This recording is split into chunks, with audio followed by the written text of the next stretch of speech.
गं गणपते नमः।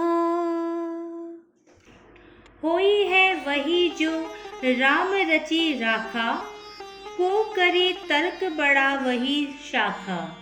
हनुमान जी इस कलयुग में सबसे ज्यादा जागृत और साक्षात हैं। कलयुग में हनुमान जी की भक्ति ही लोगों को दुख और संकट से बचाने में सक्षम है। बहुत से लोग कई बाबा, ज्योतिष और तांत्रिकों के चक्कर में भटकते रहते हैं, अपने पैसे पानी की तरह बहा देते हैं, अपना जीवन नष्ट कर लेते हैं, क्योंकि वे हनुमान जी की भक्ति शक्ति को नहीं पहचानते।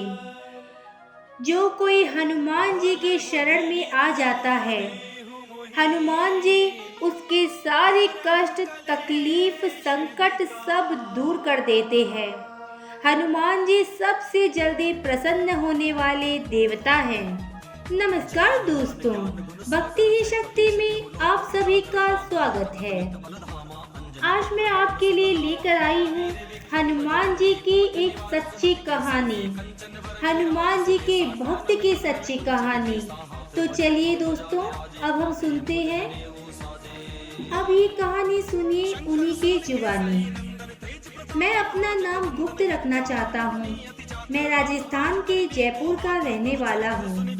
आज मैं आपके साथ अपने साथ घटित हुई उस घटना को शेयर करना चाहता हूँ, जो ये साबित कर देगा कि हाँ, आज भी कलयुग में हनुमान जी अपने भक्तों की रक्षा करते हैं।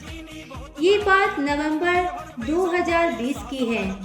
जीवन में सब कुछ बहुत अच्छे से चल रहा था। कोरोना से भी बहुत अच्छी तरह से सेफ्टी रखी हुई थी। लेकिन दीपावली के बाद हमारे परिवार पर ऐसा संकट आया जिससे मैं पूरी तरह टूट चुका था। मेरी मम्मी की तबीयत बिल्कुल ठीक नहीं थी। मम्मी के 2 महीने से मुंह में छाले पड़ गए थे। हमने जयपुर के अच्छे से अच्छे डॉक्टर को दिखाया, लेकिन वो प्रॉब्लम ठीक नहीं हो रही थी, बल्कि बढ़ती जा रही थी। हमने फिर एक बड़े डॉक्टर की सलाह लेकर बायोप्सी कराया, उसमें कैंसर आया। जब हमें ये पता चला तो हमारे पैरों से तो जमीन ही खिसक गई। हम सब डर गए, ये क्या हो गया मम्मी को। पर डॉक्टर ने कहा, डरो मत, इनिशियल स्टेज है, ऑपरेशन करवा लो, आगे कभी दिक्कत नहीं होगी। मम्मी का ऑपरेशन 8 घंटे तक चला। मैं अंदर ही अंदर टूटता जा रहा था, रो रहा था। प्रभु की कृपा से मम्मी का ऑपरेशन सक्सेसफुल रहा और मम्मी को हॉस्पिटल में 1 हफ्ते तक रहना पड़ा। लेकिन ये समस्या खत्म नहीं हुई। मम्मी के ऑपरेशन के सिर्फ 2 दिन ही हुए थे कि मुझे कोरोना पॉजिटिव आ गया। लेकिन मुझे पता था कि मेरी बॉडी रिकवर कर लेगी, क्योंकि मैं एक स्पोर्ट्समैन हूँ, इसलिए। लेकिन मेरे पॉजिटिव आते ही पापा भी कोरोना पॉजिटिव आए। अब मैं बहुत डर गया था कि पहले मुझे मम्मी की सेहत की चिंता थी और अब पापा को कोविड हो गया। अब मैं बिल्कुल डर गया था। मेरा दिमाग जैसे कि कुछ काम करने के लायक ही न बचा था। मुझे और मेरे पापा को कोविड पॉजिटिव होने के कारण हॉस्पिटल में मेरे जीजाजी मेरी मम्मी के पास रुके थे, और जब डिस्चार्ज करके मम्मी को घर लाए तो थोड़ा सही लगने लगा, पर मुसीबत अभी भी खत्म नहीं हुई थी, क्योंकि मम्मी की बॉडी कैंसर के ऑपरेशन के बाद बहुत कमजोर हो गई थी। मम्मी जब घर आई उसके 2 दिन बाद उन्हें भी कोविड हो गया। अब तो हम बहुत ज़्यादा डर गए। मैं तो बस रोए ही जा रहा था। मुझे डर था कि मम्मी को कुछ हो ना जाए, क्योंकि मम्मी की बॉडी में कुछ भी इम्यूनिटी पावर नहीं थी।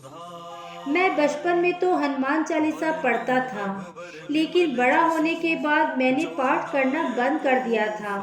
पर जब ये सब कुछ हुआ तो वापस हनुमान जी के सामने हाथ जोड़कर क्षमा याचना मांगकर मैंने हनुमान जी से प्रार्थना की, हे प्रभु, सब ठीक कर दो। एक आप ही हैं जो हमें इस संकट से बाहर निकाल सकते हैं। पापा मम्मी को कोरोना की वजह से हॉस्पिटल में एडमिट किया गया। मेरा तो अब सहारा सिर्फ हनुमान जी ही रह गए थे। मैंने हर रोज मैंने अब हर रोज हनुमान चालीसा के साथ हनुमान अष्टक का पाठ करना शुरू कर दिया और अपने मम्मी पापा की अच्छी सेहत के लिए प्रार्थना करने लगा। जैसे जैसे मैं भगवान की पूजा करता रहा, वैसे वैसे मेरे मम्मी पापा की सेहत में भी सुधार आने लगा और मेरा भी कोविड ठीक होने लगा। हनुमान जी की कृपा से धीरे धीरे सब सही होता चला गया। मम्मी पापा की तबीयत में सुधार आया और मेरा भी कोविड ठीक हो गया। दोस्तों, हनुमान जी को कोई भी दिल से याद करता है तो हनुमान जी उसकी सारी समस्या दूर कर देते हैं, जैसे कुछ हुआ ही ना हो। और कम से कम दिन में एक बार हनुमान चालीसा का पाठ अवश्य करें।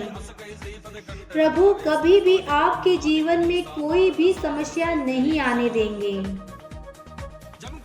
तो सभी मिलकर मेरे साथ बोलिए, पवन पुत्र हनुमान की जय। आज की वीडियो में बस इतना ही। अगर आपने मुझे अब तक सब्सक्राइब नहीं किया है तो सब्सक्राइब जरूर करें। कमेंट और लाइक करना ना भूलें। इसी कामना के साथ कि आप हमेशा खुश रहें, स्वस्थ रहें। नमस्कार।